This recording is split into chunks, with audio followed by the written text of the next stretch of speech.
एक बार महात्मा बुद्ध अपने शिष्यों के साथ तीर्थ यात्रा के लिए जा रहे थे। चलते चलते रास्ते में एक गांव आया। महात्मा ने कहा, आज का विश्राम इसी गांव में करते हैं। यह कहकर शिष्यों सहित उस गांव में चले गए। गांव के लोगों ने महात्मा को देखा तो बड़े प्रसन्न हुए और महात्मा के लिए बहुत अच्छा आसन लगाया। सभी अपने अपने घरों से अच्छा अच्छा पकवान बनाकर लाए। रात होने पर सभी बच्चे बड़े स्त्रियां महात्माओं के पैर दबाने लगे और आराम से बैठकर ज्ञान की बातें सुनते रहे। सुबह हुई तो महात्मा बुद्ध ने गांव वालों से कहा, अच्छा अब हम चलते हैं, आप सभी हमें जाने की अनुमति दें। गांव वालों ने कहा, महाराज एक दिन तो और रुकिए। लेकिन महात्मा ने कहा, नहीं बच्चों, अब हम जाते हैं, कभी फिर आएंगे। यह कहकर महात्मा चलने लगे और चलते हुए महात्मा बुद्ध ने गांव वालों को वरदान दिया और कहा, सब के सब उजड़ जाओ। यह वरदान देकर महात्मा चले जाते हैं। चलते चलते शाम हुई तो महात्मा एक दूसरे गांव में पहुंचे। वहां पहुंचते ही बच्चों का बड़ा सा झुंड दौड़ा आया और महात्माओं को चारों तरफ से घेर कर कोई मिट्टी फेंकता है तो कोई कीचड़ फेंकता है। शोर मचाने लगे। महात्मा लोग बड़ी मुश्किल से उनसे पीछा छुड़ाकर एक जगह गए और जो अपने पास फटा पुराना कंबल था वह बिछाकर बैठ गए।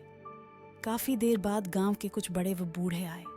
वे सब भी महात्माओं को देखकर हंसने लगे और मजाक उड़ाने लगे। एक जवान ने तो महात्माओं का कंबल ही छीन लिया और कहा, इनके क्या काम आएगा, कम से कम मेरी भैंस तो उड़ेगी। वे महात्माओं का अपमान करते हुए चल गए। महात्माओं ने भूखे प्यासे रहते हुए बड़ी मुश्किल से रात बिताई।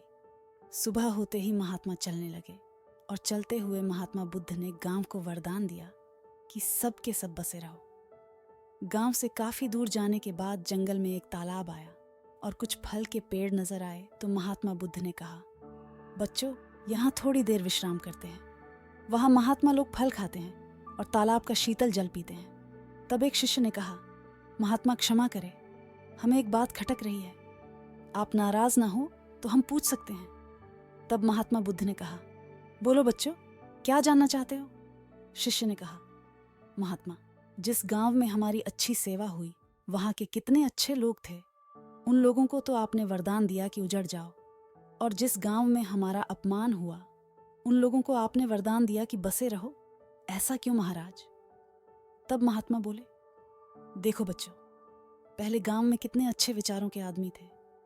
वह आदमी उजड़ जाएंगे तो दुनिया के कोने कोने में फैल जाएंगे और जहां भी जाएंगे सभी को अच्छे विचार सिखाएंगे। इसलिए मैंने उनको उजड़ जाने का वरदान दिया।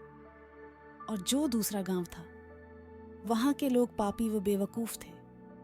वे जहां भी जाएंगे तो अन्य लोगों को पाप व अन्याय करना ही सिखाएंगे। इसलिए उनका एक जगह ही टिका रहना ठीक है। इसी कारण मैंने उनको वरदान दिया कि बसे रहो।